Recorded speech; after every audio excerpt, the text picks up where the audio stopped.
전 세계적인 인공지능 열풍에 재평가받는 나라가 있습니다. 우리나라에서 3시간 남짓 비행이면 갈 수 있는 가까운 나라 바로 대만인데요. 인공지능과 반도체 열풍에 이 대만 기업들을 빼고는 아무 얘기를 할 수가 없어서 일면 부럽기도 합니다. 그만큼 핵심적인 대만의 반도체 굴기 비결, 김대우 경제학 박사와 살펴보겠습니다. 박사님 안녕하세요. 네, 반갑습니다. 이제 곧 대만에서 컴퓨터 엑스포라는 행사가 열리는데 우리가 알만한 반도체 빅샷들이 모두 집결을 한다고 해요. 그렇게 유명한 행사인가요? 예, 컴퓨텍스, 컴퓨터 엑스포의 약자인데요. 저는 단은 큰데 AI와 관련 또 반도체와 관련해서 세계 최대의 규모다. 이렇게 얘기하고 싶습니다. 자, 지금 전시회, 산업 전시회만 놓고 보면 라스베가스 쇼가 1등, 그다음에 모이는 사람 기준으로 대만의 컴퓨텍스가 2등이에요. 그런데 반도체와 인공지능에 관해서는 단연 1등이다 이런 얘기죠. 이 라스베가스 쇼는 좀 보여주는 그야말로 자동차도 나오고 전자제품 총출동한다면 대만의 컴퓨텍스는 1981년에 시작된 건데요. 자, 저것은 사실상 대만 정부가 만든 것이고 TSMC 키우기 전략입니다. TSMC를 키우기 위해서 대만 정부가 엄청나게 투자한 게 바로 컴퓨텍스인데요. TSMC라는 회사, 지금 세계 1위의 반도체 시스템 회사인데 이 회사가 공장이잖아요. 모든 반도체를 만들어주는 건데 공장을 알리기 위해서 대만이 이렇게 이제 그 박람회를 하고 전 세계의 설계 회사들을 다 모은 겁니다. 그럼 설계 회사가 이 컴퓨텍스에 가서 우리는 어떤 컴퓨터에 관심이 있다고 쭉 설명하면 TSMC가 그걸 받아 적고 있다가 제조해 주는 겁니다. TSMC 알리기가 행사의 태동이었다. 그렇습니다. 근데 올해 특히 이 컴퓨텍스가 중요한 것은 인공지능 관련해서 그 인공지능에 들어가는 반도체 GPU라는 거 지금 엔비디아의 전량을 대만에 생산하고 있어요. 엔비디아는 설계만 합니다. 그러니까 전량을 지금 대만에서 생산하고 또 AMD라는 회사가 있는데요. 여기도 지금 반도체 GPU 최근에 만들었어요. 이것도 지금 대만에서만 생산을 해요. 그러니까 이런 회사와 그 관련사들이 전부 대만의 타이베이로 몰려드는 겁니다. 원래도 유명한 행사였지만 올해는 인공지능과 관련해서 세계의 거물급들이 다 몰려옵니다. 인텔, 퀄컴, 네로라는 세계의 인공지능 강자들을 보고 싶으면 대만으로 가자.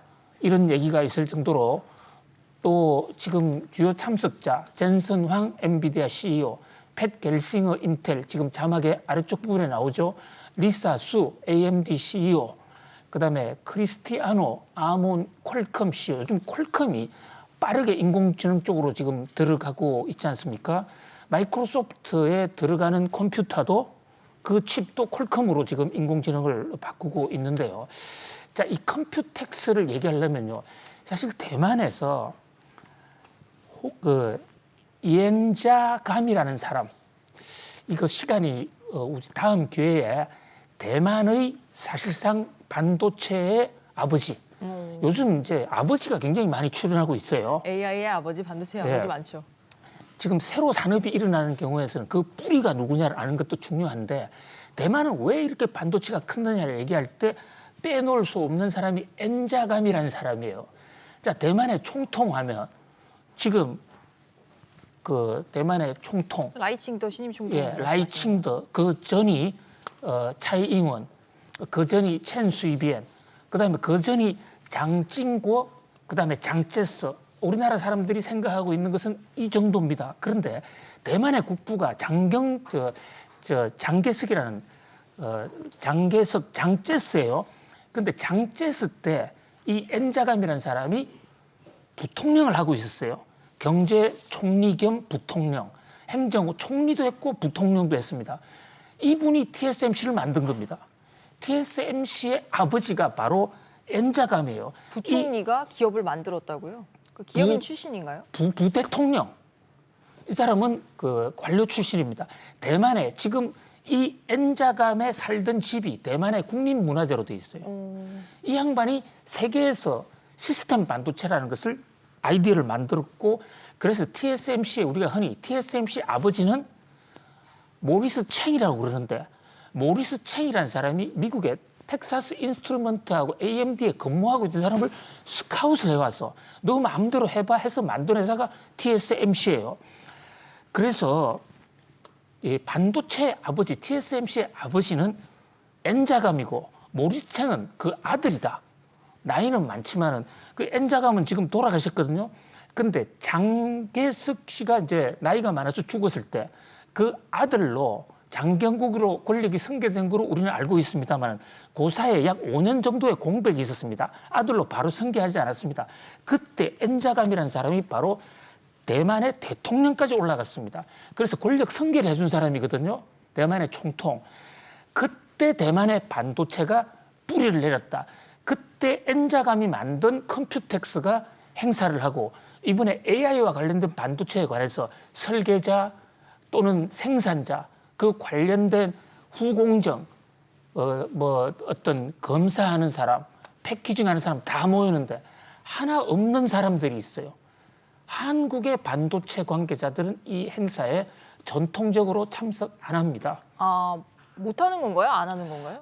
안 합니다. 돈만 내면 얼마든지 갈 수가 있는데요. 좀 대만을 우습게 알고 대만을 깔보고 우리 반도체가 그 행사에 참석하면 대만만 키워준다 이래서 잘 안 가요. 그런데 그것이 소탐대실입니다. 지금 시스템 반도체, 인공지능 부분에 한국이 빠지게 된 것도 바로 이런 물결에서 소외되어 있는 것이거든요. 좀 자존심은 상하지만 요즘 삼성전자 초격차로 대만의 TSMC한테 밀려 있어요. 초격차로 앞서 있는 것이 아니라 저 밑으로 밀려 있는데 대만 컴퓨텍스 같은 때도 적극적으로 가서 그 반도체 설계회사들이 인공지능을 어떻게 설계한다. 바로 10여 년 전에 HBM 있지 않습니까? 지금 SK 하이닉스가 잘하고 삼성전자는 완전히 지금 큰 실패가 된 그 고대역 반도체 저것도 10여 년 전에 대만의 컴퓨텍스에서 이미 논쟁이 크게 됐던 겁니다. 그런 면에서 우리는 왜 저런 행사가 없느냐 안타깝고요. 또 우리가 없으면 좀 가서라도 좀 봐야 되는데 SK, 삼성 인공지능을 하겠다고 그러면서 왜 이래 빠졌느냐 참 안타깝습니다. 이제 지금 6월 2일부터 행사를 하니까 지금부터라도 좀 관심을 가져주셨으면 하는 그런 아주 간절한 바람입니다. 바로 다음 달 초에 이 연설이 개막을 하고요. 젠슨왕 CEO가 개막 첫날 기조 연설을 한다고 하니까요. 이 행사 관심을 가지시면 좋을 것 같고요. 대만이 얼마나 반도체에 진심이냐면 반도체 기업인을 경제부 장관에 임명까지 했다고요? 그렇습니다. 그것도요. 반도체 기업인도 우리 같으면 생각할 때 대기업을 임명했을 것으로 우리도 삼성전자 출신 사람들이 간혹 가다가 정보통신부 장관 정도까지는 올라갔습니다. 부총리까지 올라간 적은 없죠. 경제부 장관, 기획재정부까지는 올라간 적이 없는데 이번에 라이칭더 총통이 딱 취임하면서 초대 내각에 세계적인 관심을 끌었던 게 TSMC의 하청 자회사 톱코 그룹이라는 우리 처음 들어보죠? 네. 조그마한 회사의 반도체 전문가를 경제부 장관, 우리 같은 기획재정부 장관에 임명했습니다. 자, 라이칭더 이 신임 대통령 그러니까 총통의 취임사에도 대만을 세계 최대의 반도체 섬으로 만들겠다, AI 섬으로 만들겠다. 그러니까 라이칭더의 정책은 반도체 굴기라고도 볼 수가 있어요. 그런데 이 TSMC를 우리는 흔히 하청회사, 자신은 머리가 없으면서 대신 제품만 만들어준다 이런데 다른 사람의 제품을 만들면서 머리 없이 만들 수가 없어요. 어떻게 보면 모든 회사의 제품을 다 만들어주려면 더 많이 알아야 될 수 있겠네요. 그렇습니다. 팹리스보다 더 많이 알아야 됩니다. 그런데 이 TSMC가 하는 전략, TSMC는 절대 경쟁 제품을 안 만들고 TSMC의 하청사가 한 3만 개 정도가 돼요. 대만에. 그러니까 이게 생태계가 되어 있는 것이죠. 자, 어저께 윤석열 대통령이 26조를 투자해서 한국의 반도체를 지원한다고 했는데 거기에 보면 대기업을 지원하는 것보다도 중소기업, 생태계를 지원하겠다 이렇게 정책 방향을 설정했어요. 저는 대단히 맞는 거라고 봅니다. 그런데 지금 전 세계 회사들이 생태계가 다 대만으로 또는 미국에 이미 가 있기 때문에 그 회사를 끌어오려면 지금 대만은 라이칭드 칩스법이라 해가지고 AMD 같은 회사를 끌어오고 보조금 줘서 더 자국으로 데려오겠다는 예, 거죠? 그리고 그 전 세계 인재들 걔들을 대만으로 데려와라. 그리고 대만의 연구소하고 합작하라. 대만의 중소기업을 합작하라. 이런 조건을 내걸고 있거든요. 물론 우리가 똑같이 할 필요는 없습니다만은 생태계를 키우겠다는 윤석열 대통령의 반도체 육성법 아주 전폭적으로 지지를 하면서 동시에 대만처럼 좀 전 세계 반도체 생태계에서 이름은 알려져 있지 않지만 큰 역할을 하는 이런 중소회사들을 한국에 끌어오기 위한 이런 노력. 우리 반도체 하면 왜 삼성전자와 SK 하이닉스만 바라보는데 SK 삼성 바라기로서는 반도체 산업은 클 수가 없어요. 왜냐하면 삼성이나 SK를 무시하는 얘기가 아닙니다. 그 회사들도 굉장히 중요한 회사예요. 그런데 반도체는 생태계가 같이 커야 된단 말이에요. 그런 면에서 생태계들의 반도체 AI 생태계들의 대잔치 이 대만의 컴퓨텍스 우리 정부에서라도 내일이라도 우리 과학기술정보통신부 장관 저 사전 예약이 없으면 저희들이 어레인지 해드릴 테니까. 아니 이미 티켓이 없다고 동이 났다고 보도가 많이 나오더라고요. 티켓 구해드릴 박사님. 테니까요. 지키실 수 있는 약속만 하셔야 됩니다. 좀 같이 갔으면 좋겠습니다. 사실 뭐 대만 기업들, 대만계 글로벌 반도체 리더들 이미 신문에서 뉴스에서 많이 보셨을 텐데 또 다시 한번 정리를 해보는 것도 좋을 것 같아요. 누가 있죠? 예, 대만요. 지금 대만의 이래 반도체사가 큰 게 아까 말씀드린 그 총통 대만 대통령 이엔자감 대통령이 그때부터 반도체를 막 육성하면서 많은 인재들이 해외로 나가서 반도체 공부를 했는데 우선 엔비디아의 젠슨 황 이분이 이제 대만서 태어나서 타이난에서 태어나서 미국 유학 가서 성공한 분, 또 그 오촌 당숙 관계에 있는 리사 수, AMD 이분도 이번에 대만에 옵니다.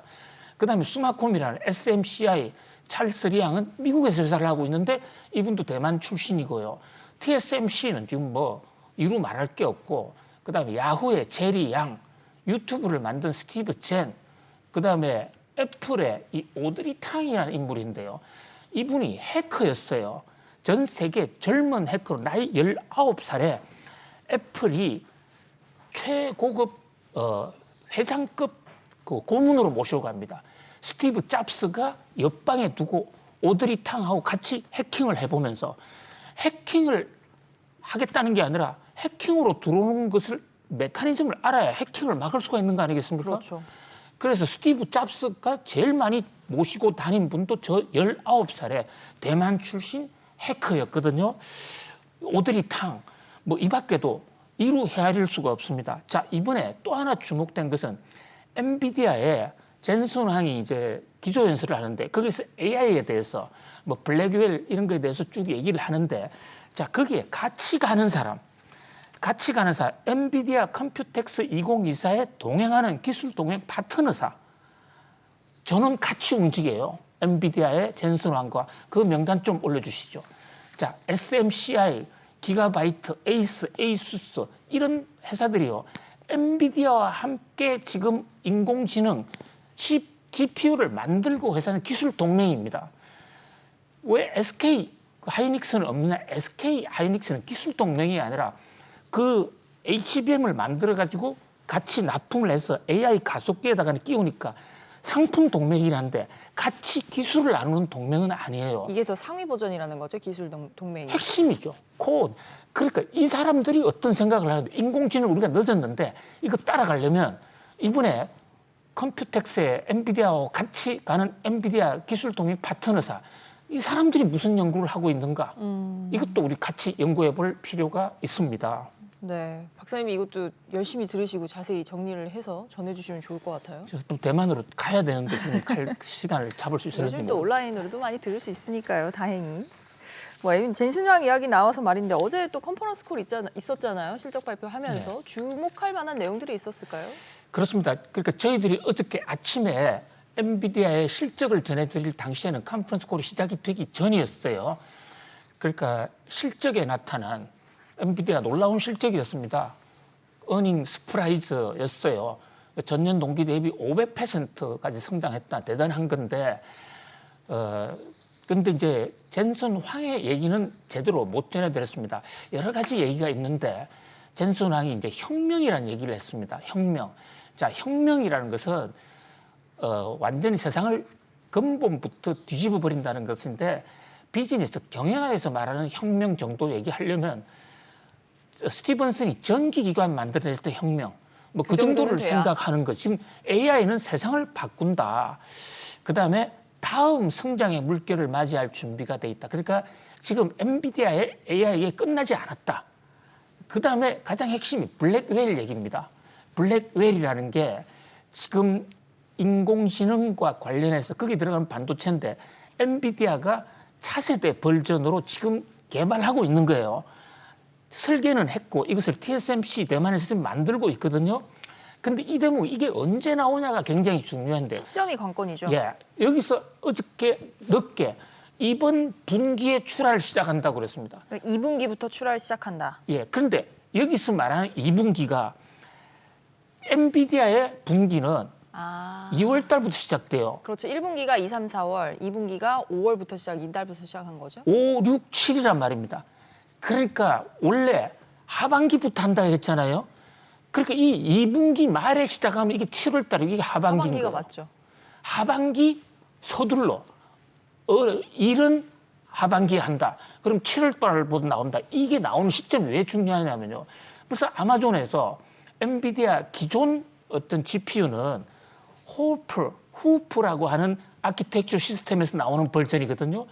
근데 후프 버전은 지금 다른 회사들이 따라오고 있어요. AMD, 인텔.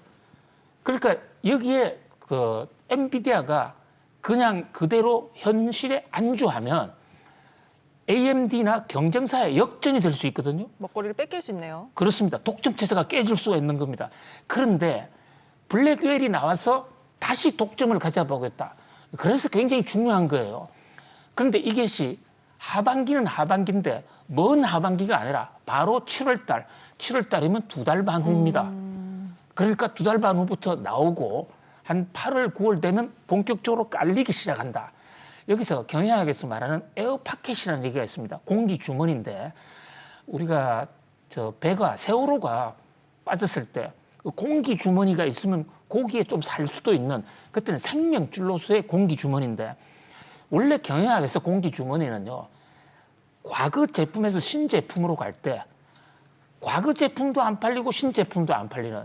왜냐하면 과거 제품은 새 제품 나오는 누가 구제품을 사겠습니까? 그렇죠. 신제품은 검증이 안 됐고 가격이 높아서.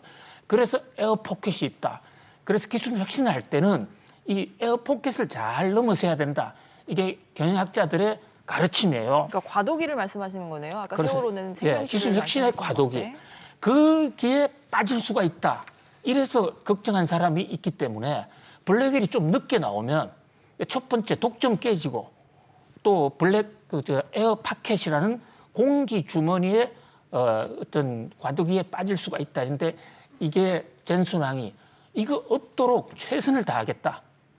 그래서 아마존이 기존 제품 호프 아키텍처가 만들어내는 GPU 생산하지 않겠다라는 이 파이낸셜 타임즈 보도에 대해서 엔비디아가 발끈하고 정정 보도를 하도록 한 게 그게 아마존이 아니라 엔비디아와 TSMC예요. 그런 각도에서 세상은 빠른 속도로 블랙웰 시대로 간다. 자, 그런데 여기서도 우리는 지금 엔비디아의 지금 호프도 따라잡지 못했는데 다시 또 한 버전으로 간다. 자, 지금 엔비디아의 나 홀로 폭등 이런 얘기하고 있습니다. 저는 그것은 문제가 안 되는데 삼성전자 나 홀로 침몰. 이제 언제 좀 침묵을 깰 것인가.